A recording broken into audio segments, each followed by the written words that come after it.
बड़ी खबर इस वक्त आपको बता दें, बीजेपी अध्यक्ष नितिन नवीन का बड़ा पहला फैसला सामने आया है। विनोद तावड़े चंडीगढ़ मेयर चुनाव के ऑब्जर्वर नियुक्त किए गए। राम माधव बेंगलुरु कॉरपोरेशन चुनाव के प्रभारी नियुक्त किए गए। सतीश पुनिया संजय उपाध्याय सह प्रभारी बनाए गए। आशीष शेलार को तेलंगाना में प्रभारी बनाया गया है। अशोक परनामी रेखा शर्मा को सह प्रभारी बनाया गया है। नितिन नवीन ने बीजेपी के राष्ट्रीय अध्यक्ष के रूप में कार्यभार संभाल लिया है। आखिर इसके जरिए बीजेपी ने क्या सियासी संदेश भी देने की कोशिश की, वो भी समझिए इस रिपोर्ट के जरिए।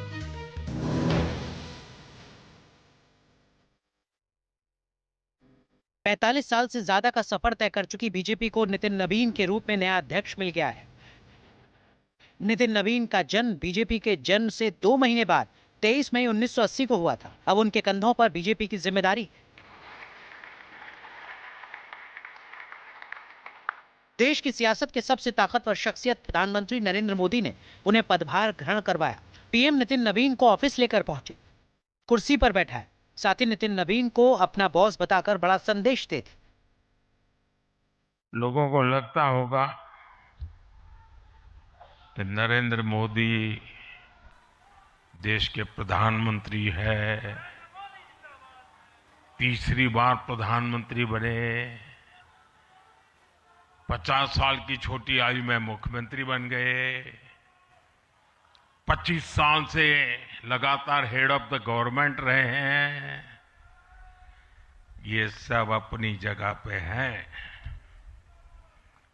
लेकिन इन सबसे भी बड़ी चीज मेरे जीवन में है, मैं भारतीय जनता पार्टी का कार्यकर्ता हूं। ये सबसे बड़ा गर्व है। और जब बात पार्टी के विषयों को आती है, तब माननीय नितिन नवीन जी, मैं एक कार्यकर्ता हूं, वे मेरे बॉस हैं। नितिन नवीन बीजेपी के अध्यक्ष हैं और पार्टी का संदेश साफ है। पार्टी में नेतृत्व उम्र और परिवार से तय नहीं होता। बीजेपी हमेशा युवाओं को तरजीह देती है। नितिन नवीन बिहार के रहने वाले हैं। पूर्वी भारत से पहली बार कोई बीजेपी का अध्यक्ष बना है।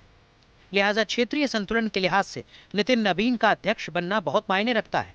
इस अहम पल में पार्टी के अंदर पीढ़ीगत बदलाव के जरिए बीजेपी ने अपने भविष्य की दिशा तय कर दी। हम अपने नेतृत्वकर्ता के संघर्ष और बलिदान से सीखने की आवश्यकता है। ये हम वैसे राजनीतिक दल के लोग हैं जहां राजनीतिक सत्ता नहीं साधना है, राजनीतिक भोग नहीं त्याग है, राजनीतिक ऐशो आराम नहीं तपस्या है, राजनीतिक कोई पदभार नहीं उत्तरदायित्व है। तो आइए हम सब कार्यकर्ता इस संकल्प के साथ अपने नेतृत्वकर्ता के इस परिश्रम और पुरुषार्थ के साथ अपने आप को जोड़ें। भारतीय जनता युवा मोर्चा के राष्ट्रीय महासचिव के रूप में नितिन नवीन ने संगठन के स्तर पर अपना कौशल दिखाया था। नवंबर 2023 के छत्तीसगढ़ विधानसभा चुनावों में बीजेपी के सह प्रभारी के तौर पर नवीन ने पार्टी के केंद्रीय नेतृत्व को प्रभावित किया। इस चुनाव में बीजेपी की जीत और कांग्रेस के भूपेश बघेल सरकार की हार ने हर किसी को हैरान किया था। अब पार्टी के राष्ट्रीय अध्यक्ष के रूप में नितिन नवीन के सामने चुनौती और जिम्मेदारी बड़ी है। Team news nation.